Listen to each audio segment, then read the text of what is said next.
Why, hello there! This is Prime Scalador here with another Raid Shadow Legends video.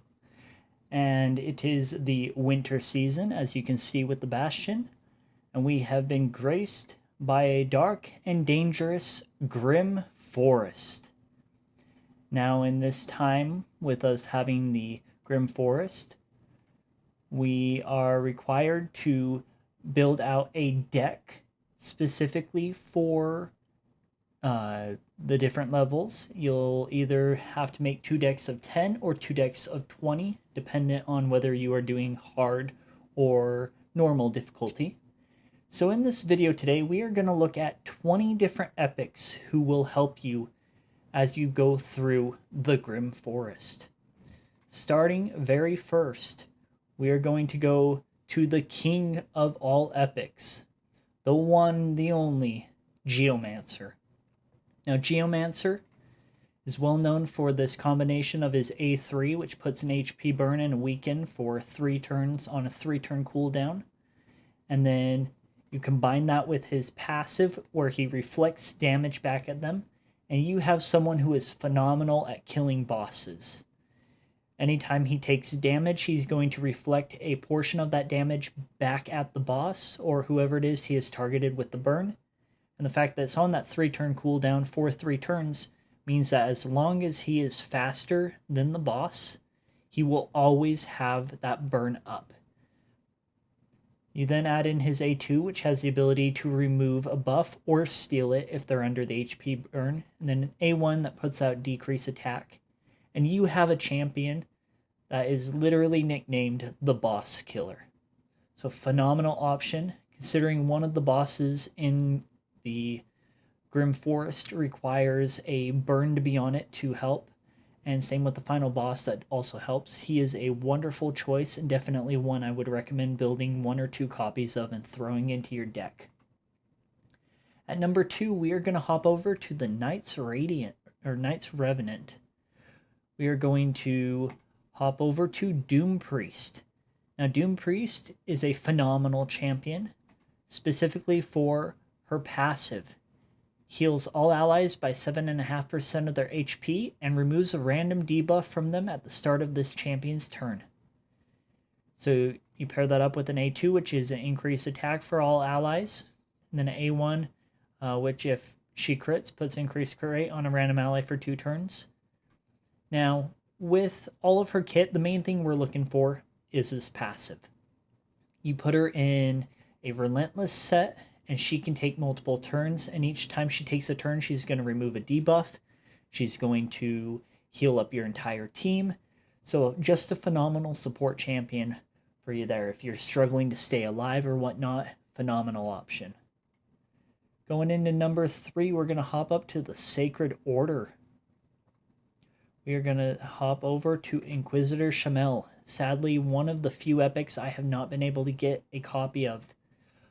But he has an A1 that hits and has a chance of decreasing a random buff's duration. And then an A2, which attacks 3 times, ignoring 25% of the target's defense. And ignores a further 25% for each buff on this champion. And then places True Fear on all enemies for 1 turn if it kills an enemy. So a phenomenally hard-hitting ability. But just like the other ones, we are here for his passive. So this one, each critical hit fills this champion's turn meter by 7.5%. Whenever an ally receives a fear or true fear debuff from this enemy, will instantly remove the debuff and fill the team leader's turn meter by 15%. As you go through the Grim Forest, you're going to have a couple of times where you're going to get feared or true feared, and he is going to be a phenomenal counter for that because he's going to wipe it right off and he's going to do a bunch of attacks. So really good option there. Next up, we are going to look in the Ogryns. We are going to hop over to none other than Ugo. Ugo is a absolute beast of a champion. Phenomenal. With an A1 that has a chance of putting out Leech to keep you alive. Then this phenomenal A2, which puts out decreased defense and block buffs. It's going to be absolutely necessary for a couple of the bosses out there that you have this block buffs up. And then If that in of itself wasn't just phenomenal by itself, you then have this A3, which removes all heal reduction debuffs from all allies, and then a random debuff as well, and then heals everyone by 20. Does book up to a 40% percent of this champion's max HP. And then also, if Ugo is the only champion alive on your team, revives all dead allies with 50% HP and turn meter. Then has this passive where it gets a increased speed and block damage when they're the last person alive. So you build Ugo fast, high accuracy, and rather tanky. And if you have the rest of your team gets killed off, let's say by a nuke from a boss, then Ugo's going to pop that block damage. When they get to their turn, if they have that A3, they'll revive everyone back up. Phenomenal champion with a phenomenal kit. We're going to stay here in the Ogryn, and we are actually going to hop over to Man-Eater. A1 has a chance to put in that decrease attack, allowing for you to stay alive. And it's based 100% on critting. So you build them with 100% crit damage, and you're going to place that decrease attack every time you A1. Then you have the A2, which fully depletes the turn meter, and then fills this target's turn meter by the amount equal to the amount stolen. So it, if you target an enemy with full turn meter, he's going to get an extra turn. And then it's just this skill here, this wonderful Ancient Blood. This champion receives some damage, then puts unkillable and block debuffs on all allies for 2 turns. This is a phenomenal ability. Anyone who uses him for a clan boss or whatnot knows that this ability can be game-changing. Putting out that block debuffs, putting out that unkillable is going to keep you alive, keep you safe. And it's always an option in the Grim Forest that can allow you to just stay alive a little bit longer. And sometimes that little bit longer is all you need. Next up, we're going to hop over to the Undead Hordes. We are going to look at one called Ostrok's Boneglaive. It's got an A1 with a chance to transfer in debuffs and healing the ally with the lowest HP. Has an A2, and this is the phenomenal A2 ability. If 3 or fewer enemies are alive, has a 100% chance of placing block buffs for 2 turns. But if 4 or more enemies are alive, has a 75% chance of putting it, books up to 100%, for 3 turns. So if you have 4 or more enemies on the enemy team alive, he's going to keep that block buffs up the entire time. Add that in with removing a random debuff from all allies and putting increased accuracy on them for 2 turns. So he can help with any of those accuracy requirements. Then a passive, which is whenever an enemy attempts to place a debuff on this champion, has a 20% chance to reflect it back on the attacker. Can be very helpful with a lot of the bosses you're going to be fighting who are going to be throwing out a ton of debuffs to try to get you. After Ostrok's, we are going to head back up to, the Sacred Order. We are going to look for the man Nub Raids himself. We are going for Phoenix. Now, Phoenix is most well known for this A1, which block revives and puts a double hit on if they have a debuff. And this ability hits like a truck. One of the hardest hitting abilities for any epic. And so he's going to help you with any waves. Even with bosses, he's going to be able to pack a punch. Then you add on this A2 with a chance, books up to 100% chance of putting, or actually no, sorry, not 100, 80% chance of putting block buffs for 2 turns, and then a block active skills if it does not place the block buffs. And so this here is going to be great for your wave controlling, getting through those waves. If you're fighting any of the mythical or legendary bosses, it's going to be good for taking out and disabling some of the additional minions. And then this A3 puts out, attacks an enemy and has a chance of putting decreased speed and decreased defense. So overall, really good champion. Mostly well known for his A1, but nonetheless cannot complain. After Phoenix, we're going to actually head over to the Lizardmen. We are going to hop over to one of my absolute favorites, Venomage. Venomage has an A1, which destroys target's max HP. and has a chance of activating 2 poisons. A2, which puts decreased defense and decreased attack on the target. But it's this A3 here that's phenomenal. Attacks all enemies, books up to 100% chance putting heal reduction and 2 poisons for 2 turns on a 3-turn cooldown. So it puts heal reduction for 3 turns and then the poisons for 2 turns.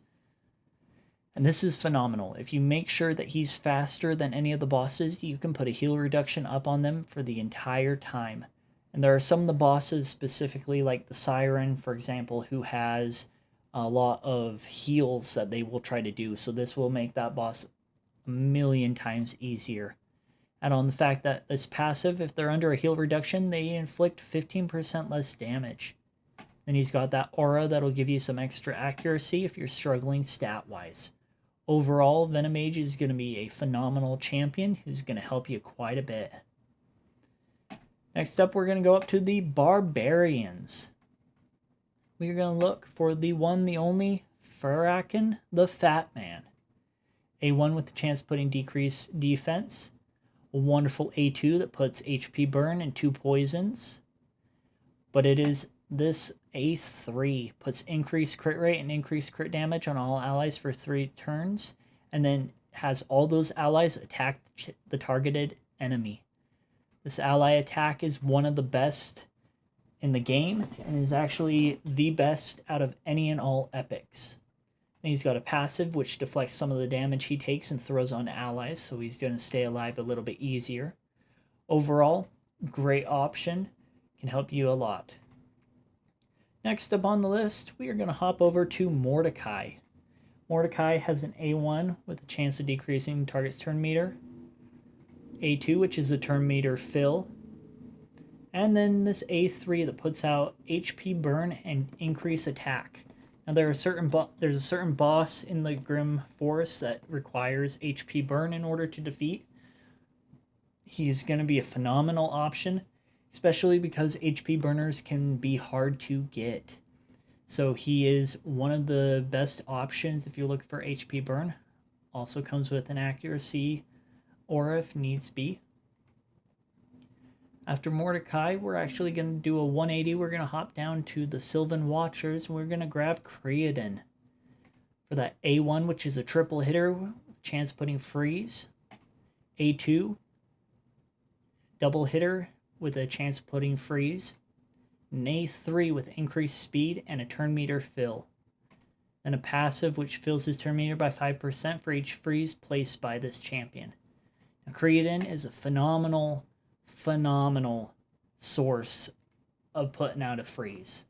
For one of the bosses in Grim Forest, you do need that freeze, and he is going to be arguably your best option out of all your epic champions for putting that freeze out there. We understand that it can be hard to get legendaries. You're going to see a lot of guys out there telling you to grab this champion and this champion, but a lot of times they're referring to legendaries, and so when you're not able to get a legendary, chance of getting an epic's a lot better. So we're going through this list for that exact reason. Now, so far we've been doing a lot of stuff focused on debuffing and helping with stuff like that. We're actually going to use our next one. We are going to look at one of the best damage dealers in the game, and that is Whisper. A1 has a chance to put in Weaken. A2 attacks an enemy, self-buffs with increased attack, increased crit rate, and then ignores defense if they're under a Weaken.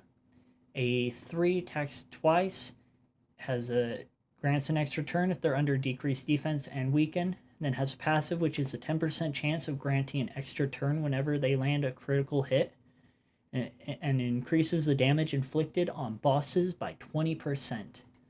Whisper is one of the hardest hitting boss snookers in the game. Kind of like how with Geo gets a lot of their damage by reflecting those hits back at the boss. You have Whisper, who in turn is just going to pack a punch. You throw her in 9-piece Merciless, or you throw her in a Relentless set, and she's just going to cycle turns and is just going to hit like no other. And because of how this A2 is, you don't really have to build her in any sort of savage or lethal gear, because she's ignoring defense as is. So just a phenomenal source of damage if you're looking for someone. Definitely someone who I'm going to end up building and probably end up using, depending on what space I have. Alrighty, after Whisper, we're going to hop back over to the Ogryn. We are going to look for a little bit more of a support on our end, and that is Clawed Beast Feeder. A1 has a chance of putting decreased crit rate, but we're going for this A2 and A3. Places a shield buff on all allies equal to 20% of this champion's max HP for 2 turns, and this actually books up to be a 45%, so you can build this guy really fast with a ton and a half of HP, and he's just going to throw a fat shield out on everyone. And he's got this A3, which puts out increased speed and increased accuracy on all allies for 2 turns, and has a passive which heals the ally with the lowest HP by 10% of their max HP at the start of this champion's turn. He's going to be great helping you cycle turns, helping you keep up with some of the higher bosses at higher levels, and keeping you alive. It's a phenomenal option there. And damage is based on HP, which works just well with how his kit is. Next up, we are going to go for one of the old school Banner Lords, one of the best to this day, and that is Stag Knight. A1 has a chance to decrease speed, but his A2 puts out the decreased defense and decreased attack. This man is an absolute beast. With these 2 debuffs out there, you're going to take less damage and you're going to deal more damage. Very, very useful. And let's say you, for some reason due to RNG or not enough accuracy, you aren't able to place those buffs. Well, his passive places increased accuracy on an ally for 1 turn each time the ally has a debuff resisted by an enemy. So if you have champion who you're just not quite able to get that accuracy requirement, he can help with that passive, and then he's going to help keep you alive and help you deal more damage. After Stag Knight, we're actually going to stay with Banner Lords. We're going to look over at Ylfrig. Ylfrig has an A1 with a chance of putting decreased attack, has an A2 which attacks all enemies, has a 100% chance of stealing a random buff from each enemy, and then puts continuous heal buffs on all allies for 2 turns. And has an A3 which fills turn meter of all allies by 15% and then puts increased attack on them. Then a passive which removes all decreased attack debuffs from all allies at the start of this champion's turn. Pair that with a speed aura, and this is someone you could throw in a team if you're trying to keep yourselves alive a little bit, go a little bit faster. He's a really good champion, kind of like a mini Arbiter, really useful for that. Next up, after Ylfrig, we are going to hop over to the Orcs. And we are going to look at none other than Zargala. Zargala's got an A1 with a chance of putting weakened. A2 attacks an enemy, has a chance of, will activate the A3 if the target is killed.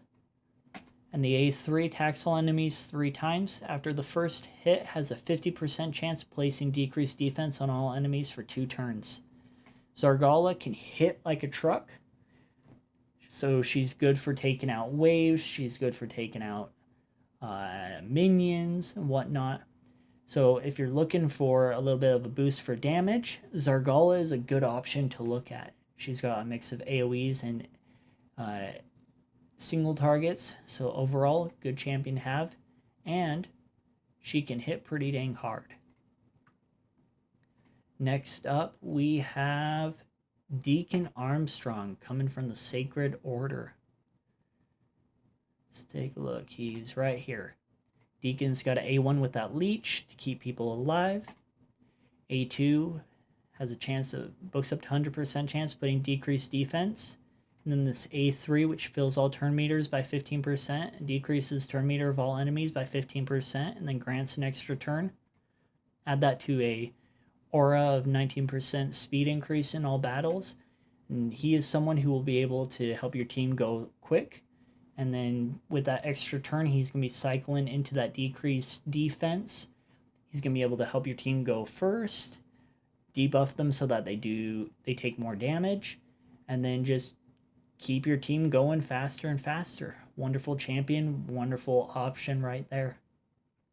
And then hop over to Ursula the Mourner. So it is one of the I think the only true reviver we have on here right now. There are a lot of revivers in this game. You can actually look, I made a video a couple weeks ago about ranking all of the different epic revivers if you want to take a look at that, if you're looking for some options for revivers. But for this list, we're putting her on, and because not only is she a reviver, but she's also a tanky reviver who will keep your team alive. Her A1 has a chance of decreasing target's turn meter, but this A2 here will put out decrease attack and buff yourselves with increase attack. But then you got here this wonderful Requiem, this wonderful revival. Revives all dead allies with 75% HP and 50% turn meter. Then puts increased defense and a strengthen on all allies for 3 turns on a 5-turn cooldown. Best part is, if no allies are dead, you can still use this skill. Phenomenal champion if you're looking for someone who can revive and keep your allies alive so that they're not just dying right away. She does have speed aura, but sadly it's only for Doom Tower. Next up, we have hopping into the elves, high elves. We're going to go for Ethlin the Golden. A1, attacks an enemy, places a shield on this champion equal to 10% of the damage dealt for 2 turns, and then heals him by 10% of the damage dealt if his HP is less than 50%.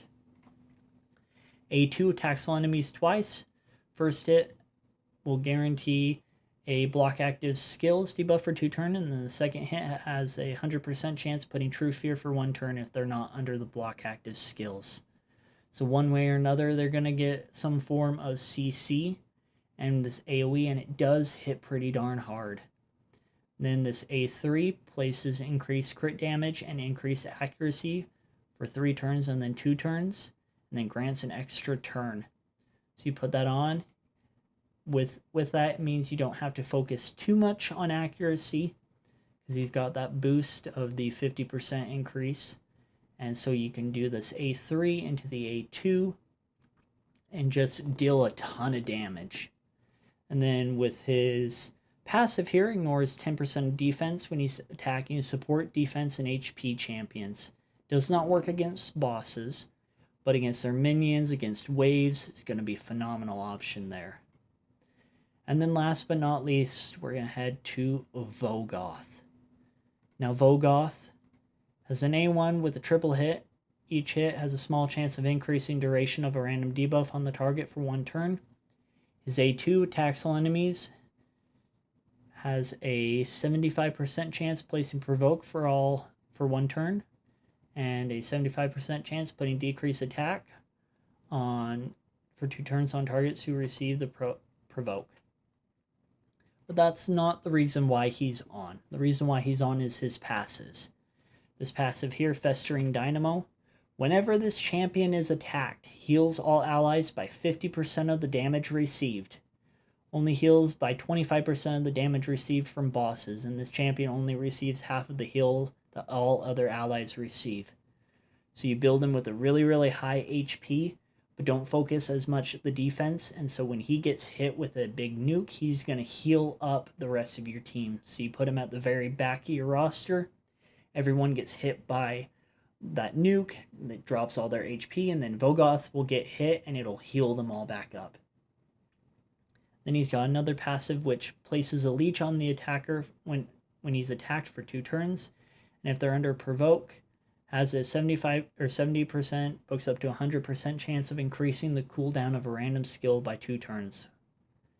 So Vogoth here is a great source of healing if you're needing it. He should help you stay alive. These options here, these are 20 different options that should help you in it. Technically, with those 20 here, that is enough that if you have each and every one of them, you could make your 2 decks for easy or for normal mode, or even 1 deck for hard mode. Hopefully this helps.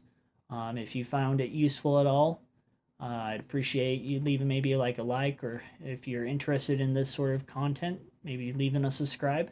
As always, we are here trying to help people. We appreciate you coming by, and as always, keep on raiding.